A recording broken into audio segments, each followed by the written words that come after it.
जिन लोगों के नाक बंद होने की शिकायतें अक्सर रहती हैं, क्या ये एक बड़े रोग में तब्दील हो पाता है, या इसको सीरियस लेना चाहिए या नहीं? देखिए, नाक बंद होना इसका नाम फिन्स रोग है। अच्छा।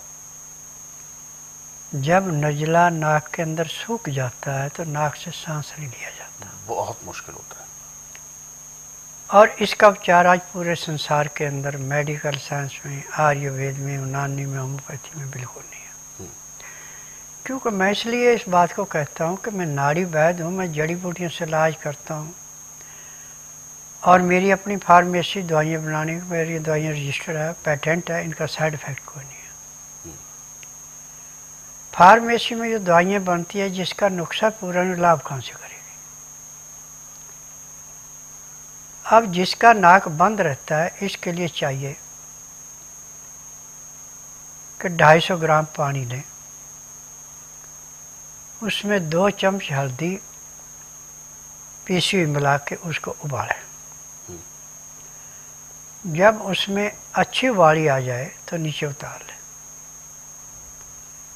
अब जब इसका टेम्परेचर 15 से 18 डिग्री रह जाए तो मुंह में डाल के इसके गरारे करें आ करके, और कोशिश करें कि गरारे का पानी नाक से निकालें, क्योंकि गरारे करें गर्मी होगी तो नाक थोड़ा खुलेगा। और यदि नाक से नहीं निकला तो कोई बात नहीं है। 3 गरारे करने के बाद हाथ में चुल्लू में पानी लेके फिर नाक से ऐसे चढ़ाएं अंदर को, और मुंह से निकाल दें, नाक खुल जाएगा।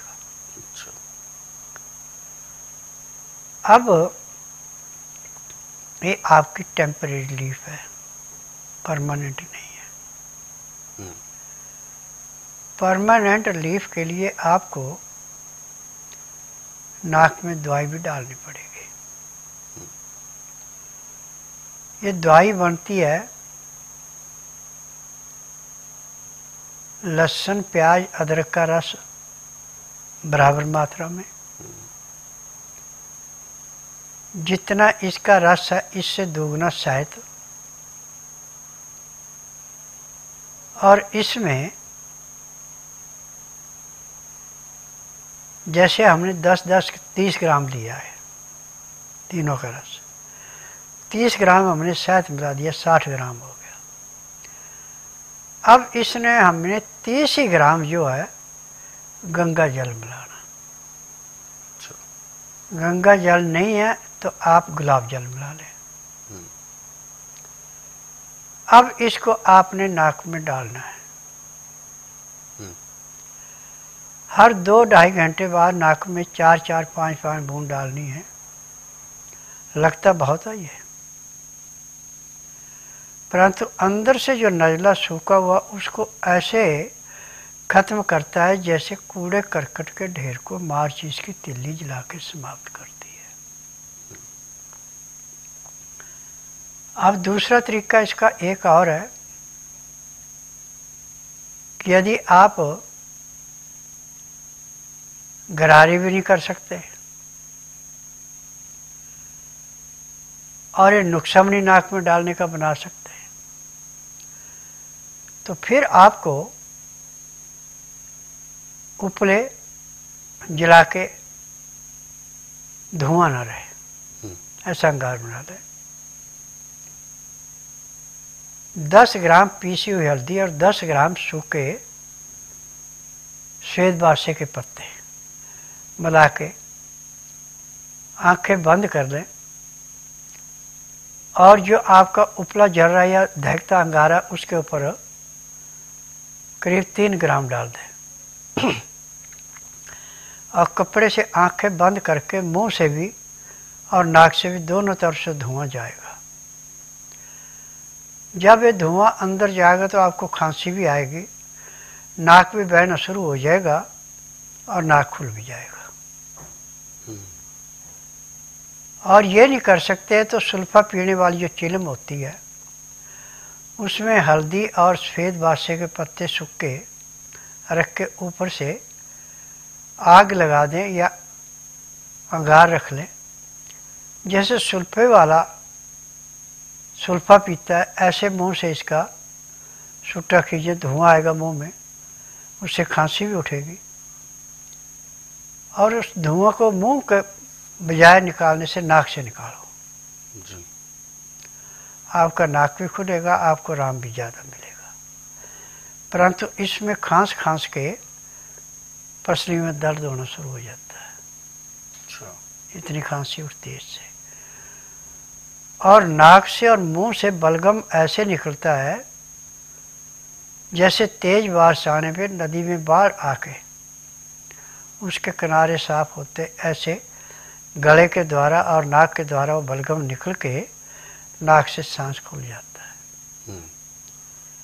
ये क्रिया आपको कम से कम 8 से 10 बार दिन में करनी, बेशक 1.5 2 घंटे बाद करें, और रात को सोते समय जरूर करें। और सोते समय नाक में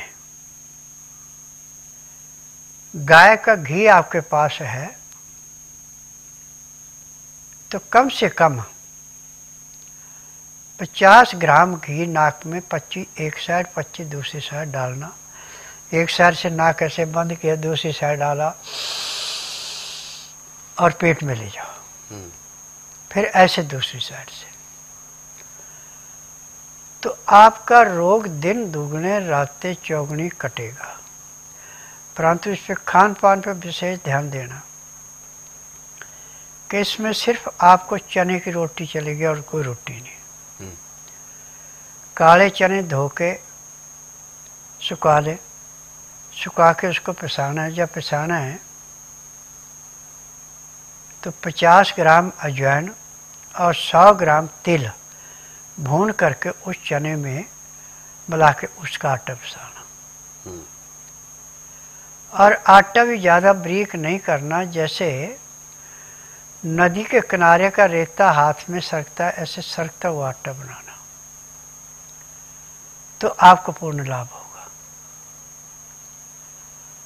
अब जितने आपको भूखा उतना ही आटा ले करके और सख्त गूंद के खुले पानी में रख दें, और पानी में रख के अपना गाय का दूध या बकरी का दूध हो तो सोने पे सुहागा, नहीं तो फिर आप सोयाबीन का दूध बना लें। इसमें भैंस का दूध या डेयरी का दूध, थैली का दूध ये नहीं देना, नहीं तो आपको कुछ नहीं मिलेगा। अब ये जो रोटी आपने बनाई है गाय के दूध में या बकरी का या सोयाबीन का, उसमें मसल के खानी है।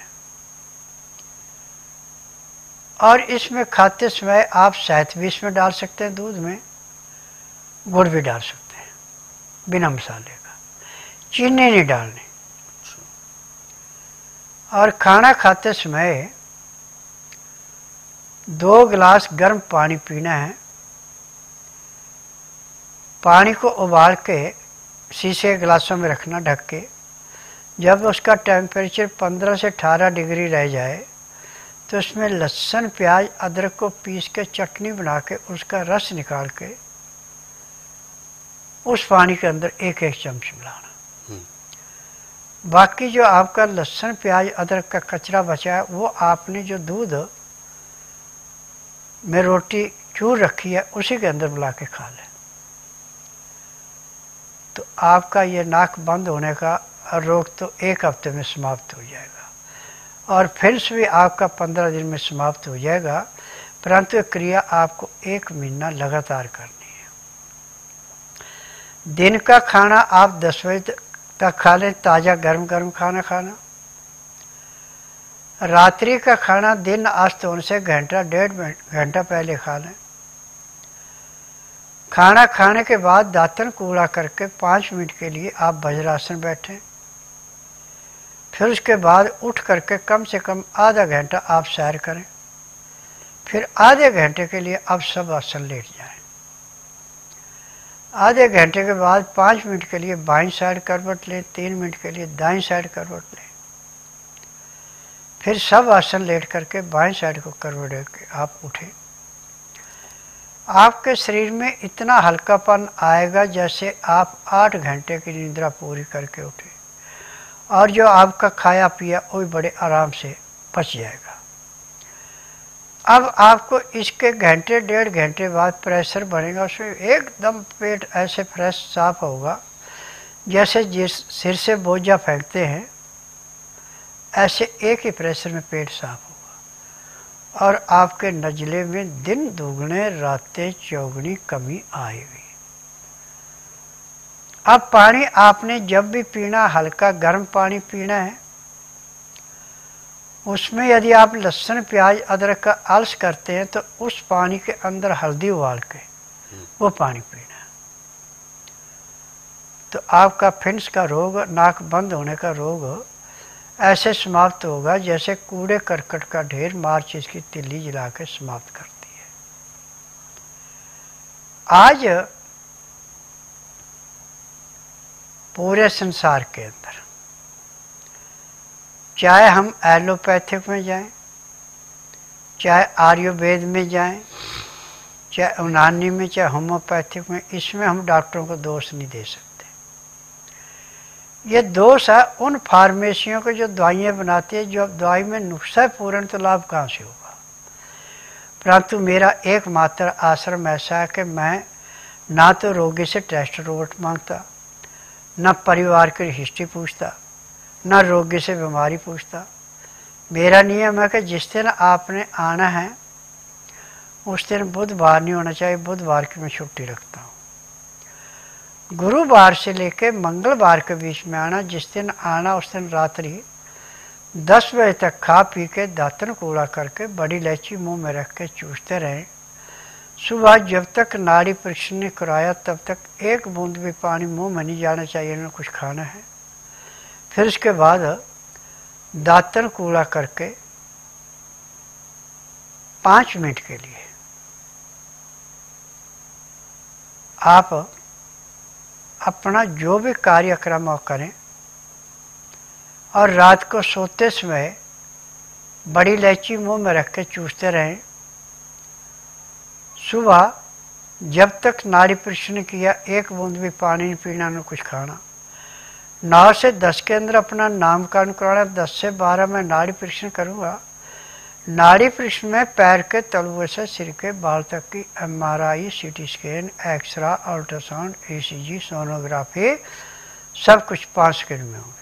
फिर उसके बाद दवाइयाँ खाने की हैं, दवाइयाँ पीने की हैं, मालिश करने का तेल है, आँख में, नाक में, कान में डालने की दवाइयाँ, दांत मंजन है। यदि दवाई आप लेंगे तो उसी दिन आपको कम से कम 15 से 20% आराम परमानेंट मिल जाएगा। क्योंकि मुझे 10,000 जड़ी बूटियों की पहचान है जिनसे मैं दवाइयाँ बनाता हूँ, और मेरी अपनी फार्मेसी दवाइयों की, ये दवाइयाँ रजिस्टर्ड है, पेटेंट है, इनका साइड इफ़ेक्ट कोई नहीं है। और ये दवाई जो मैं देता हूँ ये उसी रोगी को देता हूँ जिसका नाड़ी परीक्षण करता हूँ। बाहर मैं किसी को बेचने के लिए दवाई नहीं देता।